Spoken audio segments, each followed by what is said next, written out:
Mana Oltmiyda bo'lajak futbolist o'syapti-yu, ikkinchi Husanov, ha? Xabari bormi ularning futbolga qiziqmasligini? Между прочим, bizning bolamiz vrach bo'ladi. Ade yoshliklarida futbolist bo'lmoqchi bo'lganlar-da, lekin o'rtoqlari boqli uylangani uchun ular ham boqli uylanganlar. Oiz o'z o'rinlarida Doktor bo'lmoqchi edim. ko'rdingmi? Ular san orqali prosta o'zini orzusiga yetmoqchi. Biz nima ham qila olardik? Biz yaxshi bola qilamiz, lekin men qilib bera oladigan odamni taniyman, xos. Nariyoqqa o'tib, meni fikrimni so'rab yuboring udikladan. Bo'ldi. Hal qilamiz. To'xtalaring. Bolani o'zini qiziqishi bordir. Dangal lo'nda gapirasan, yo'masam ishonishmaydi. Nima deyishim kerak edi? Tak, hozir bir sekund.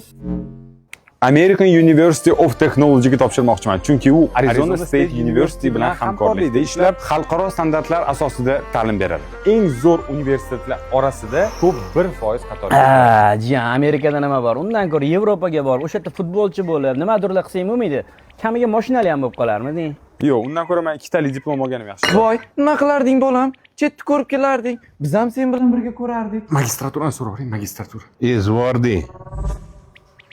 Magistratura nima bo'ladi? Magistratura uchun ham xuddi shunaqa programma. 1 yil bo'tdi, 1 yil Amerikada yashaydi. Jiyan, voqliroq aytmaysan. Mana Takkasaldan Qodiralini ham o'sha yerga hujjat topshirtirib yuborardim. Amaki, hali ham kech emas, chunki qabul 31-avgustgacha ochiq-ku. Jigar. Dodangga rahmat deb qo'y. Vay, esimdan chiqibdi-yu.